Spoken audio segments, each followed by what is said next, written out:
बारे में हमारा यहाँ पर पहला सवाल है, राष्ट्रपति पद पर सर्वाधिक अवधि तक आसीन रहने वाला व्यक्ति कौन है? पूछा गया है कि राष्ट्रपति पद पर सर्वाधिक अवधि तक आसीन रहने वाला प्रथम व्यक्ति कौन थे? तो डॉक्टर राजेंद्र प्रसाद। दोस्तों यहाँ पर राइट आंसर होगा doctor Rajendra Prasad. Next question है, राष्ट्रपति राज्यसभा में कितने सदस्य मनोनीत कर सकता है? राष्ट्रपति राज्यसभा में कितने सदस्य मनोनीत कर सकता है? तो वह 12 सदस्य को मनोनीत कर सकता है। नेक्स्ट क्वेश्चन है, संविधान के किस अनुच्छेद के अंतर्गत राष्ट्रपति अध्यादेश जारी कर सकता है? तो अनुच्छेद 123।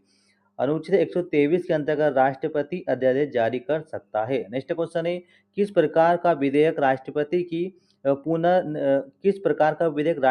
की पूर्वानुमति लिए बिना संसद में पेश नहीं किया जा सकता है? तो वित्त विधेयक। यहाँ पर राइट आंसर होगा वित्त विधेयक। नेक्स्ट क्वेश्चन दोस्तों, आपातकाल के दौरान संसद लोकसभा की अवधि एक बार में कितने समय के लिए बढ़ा सकती है? आपातकाल के दौरान संसद लोकसभा की अवधि एक बार में कितने समय के लिए बढ़ा सकती है? तो 1 वर्ष के लिए बढ़ा सकती है। नेक्स्ट क्वेश्चन है, किसी राज्य में राष्ट्रपति शासन की उद्घोषणा किस व्यक्ति के प्रतिवेदन मिलने पर राष्ट्रपति करता है? तो राज्य के राज्यपाल के द्वारा सूचना मिलने पर राष्ट्रपति राज्य में राष्ट्रपति शासन लगा सकता है। नेक्स्ट क्वेश्चन है दोस्तों, संविधान के किस अनुच्छेद के अंतर्गत राष्ट्रपति आपातकाल की घोषणा करता है? तो अनुच्छेद 352 के तहत राष्ट्रपति आपातकाल की घोषणा लागू करता है। नेक्स्ट क्वेश्चन है, भारत के कितने राज्यों में वर्तमान में विधान परिषद विद्यमान है? भारत के कितने राज्यों में वर्तमान में विधान परिषद विद्यमान है? तो 7 राज्यों में विधान परिषद विद्यमान है। नेक्स्ट क्वेश्चन है, सर्वोच्च न्यायालय का गठन संबंधी प्रावधान संविधान के किस अनुच्छेद में है? सर्वोच्च न्यायालय का गठन संबंधी जो प्रावधान है वह संविधान के किस अनुच्छेद में है? तो वह अनुच्छेद 124 में अनुच्छेद 124 में सर्वोच्च न्यायालय का जो प्रावधान है वह संविधान के अनुच्छेद में 124 अनुच्छेद में स्थापित है। नेक्स्ट क्वेश्चन है, सामूहिक रूप से मंत्रिपरिषद किसके प्रति उत्तरदायी होता है? सामूहिक रूप से मंत्रिपरिषद किसके प्रति उत्तरदायी होता है? तो वो लोकसभा के प्रति उत्तरदायित्व होता है। नेक्स्ट क्वेश्चन है दोस्तों, विधान परिषद का सदस्य बनने हेतु न्यूनतम आयु सीमा कितनी होती है? विधान परिषद का सदस्य बनने हेतु न्यूनतम आयु कितनी होती है? वह 30 वर्ष होती है। नेक्स्ट क्वेश्चन है, मंत्रिपरिषद का अध्यक्ष कौन होता है? मंत्रिपरिषद का अध्यक्ष कौन होता है? तो प्रधानमंत्री। मंत्रिपरिषद का अध्यक्ष प्रधानमंत्री होता है।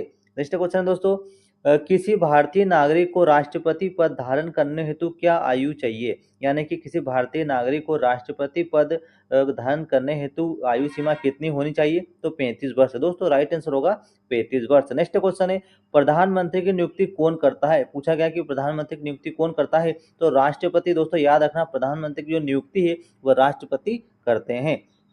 नेक्स्ट क्वेश्चन है दोस्तों, देश का प्रथम नागरिक एवं संवैधानिक प्रधान कौन होता है? देश का प्रथम नागरिक एवं संवैधानिक प्रधान कौन होता है? तो वह राष्ट्रपति होता है। नेक्स्ट क्वेश्चन है, मंत्रिपरिषद निम्न में किसके पश्चात पर्याप्त पदासीन रहता है? तो वह राष्ट्रपति के जो पर्याप्त पदासीन होता है। नेक्स्ट क्वेश्चन है, संविधान की 8वीं अनुसूची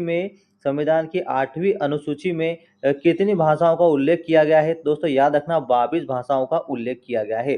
संविधान की 8वीं अनुसूची में 22 भाषाओं का उल्लेख किया गया है। नेक्स्ट क्वेश्चन है, धन विधेयक पर अंतिम निर्णय किसका होता है? धन विधेयक पर अंतिम निर्णय किसका होता है? तो लोकसभा का होता है। याद रखना, धन विधेयक का जो अंतिम निर्णय होता है वह लोकसभा का होता है। नेक्स्ट क्वेश्चन है, उच्चतम न्यायालय के मुख्य न्यायाधीश को प्रतिमाह कितना वेतन मिलता है? उच्चतम न्यायालय के मुख्य न्यायाधीश को प्रतिमाह 1 लाख रुपए का वेतन मिलता है। उसके बाद, केंद्र एवं राज्यों के मध्य शक्तियों के बंटवारे के बारे में किस अनुसूची में उपलब्ध किया गया है? केंद्र एवं राज्यों के मध्य शक्तियों के बंटवारे के बारे में किस अनुसूची में बताया गया है? तो 7वीं अनुसूची में यह उल्लेख किया गया है।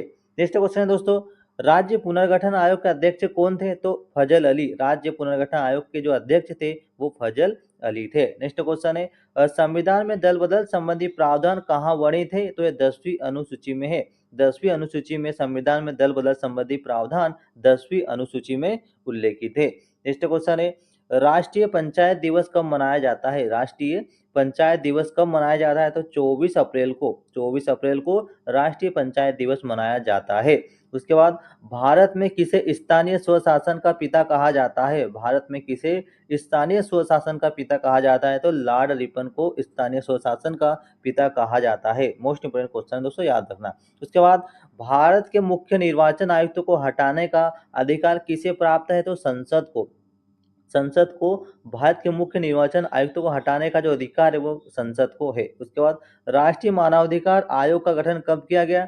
तो राष्ट्रीय मानवाधिकार आयोग का जो गठन है वह सन 1993 में किया गया। राष्ट्रीय मानवाधिकार आयोग का जो गठन है वह सन 1993 में स्थापित किया गया। मानवाधिकार दिवस कब मनाया जाता है? तो 10 दिसंबर को मानवाधिकार दिवस मनाया जाता है। नेक्स्ट क्वेश्चन है, राज्यों का सर्वप्रथम वैज्ञानिक वर्गीकरण किसके द्वारा किया गया था? राज्यों का सर्वप्रथम वैज्ञानिक वर्गीकरण किसके द्वारा किया गया था? तो अरस्तु द्वारा किया गया था।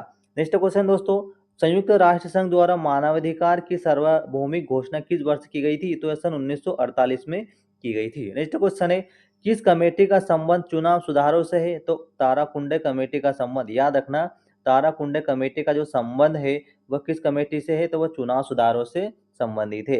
नेक्स्ट क्वेश्चन दोस्तों, राष्ट्रीय अनुसूचित जनजाति आयोग के लिए राष्ट्रीय आयोग का प्रावधान करता है? तो अनुच्छेद 338 का।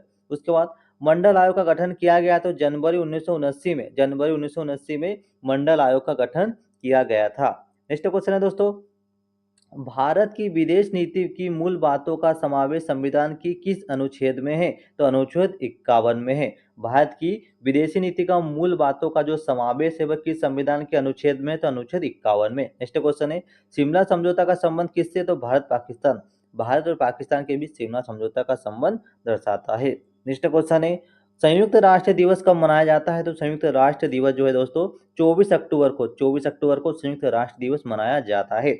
संविधान में उल्लेखित मौलिक अधिकारों को कौन निलंबित कर सकता है? तो राष्ट्रपति कर सकता है। संविधान में उल्लेखित मौलिक अधिकारों को कौन निलंबित कर सकता है? तो राष्ट्रपति कर सकता है। संविधान में उल्लेखित मौलिक अधिकारों को कौन निलंबित कर सकता है? तो वह राष्ट्रपति कर सकते हैं। नेक्स्ट क्वेश्चन दोस्तों, संविधान के किन अनुच्छेदों में समानता का अधिकार सम्मिलित है? तो अनुच्छेद 14 और 18 में यह सम्मिलित है। नेक्स्ट क्वेश्चन दोस्तों, संविधान द्वारा प्रदत्त मौलिक अधिकारों को कौन संशोधित कर सकता है? तो वह संसद कर सकता है। नेक्स्ट क्वेश्चन है, संवैधानिक उपचारों के अधिकार को संविधान की आत्मा किसने कहा है? तो डॉक्टर भीमराव अंबेडकर ने कहा है।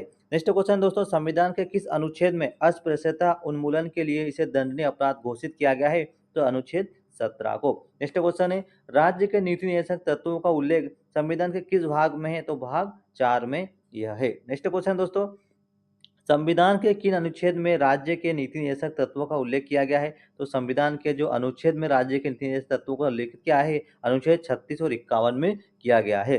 नेक्स्ट क्वेश्चन है, प्राथमिक स्तर पर मातृभाषा में शिक्षा का प्रावधान कहाँ पर वर्णित है? प्राथमिक स्तर पर मातृभाषा में शिक्षा का प्रावधान कहाँ पर वर्णित है? तो अनुच्छेद 350 क में।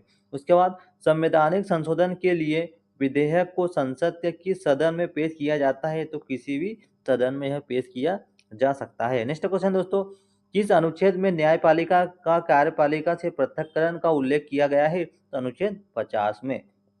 नेक्स्ट क्वेश्चन है, भारतीय संसद का सर्वोच्च सदन कौन होता है? तो राज्यसभा। भारतीय संसद का सर्वोच्च सदन जो है वह राज्यसभा होता है। नेक्स्ट क्वेश्चन दोस्तों, राज्यसभा के सदस्यों का कार्यकाल कितने वर्ष का होता है? तो राज्यसभा के सदस्यों का जो कार्यकाल है वह 6 वर्ष का होता है। उसके बाद केंद्र सरकार का संवैधानिक प्रधान कौन होता है? तो राष्ट्रपति। याद रखना, केंद्र सरकार का संवैधानिक प्रधान कौन होता है? राष्ट्रपति होता है। नेक्स्ट क्वेश्चन है दोस्तों, राष्ट्रपति के कार्यकाल की अवधि कितने वर्ष होती है? तो राष्ट्रपति के कार्यकाल की जो अवधि है वो 5 वर्ष की होती है।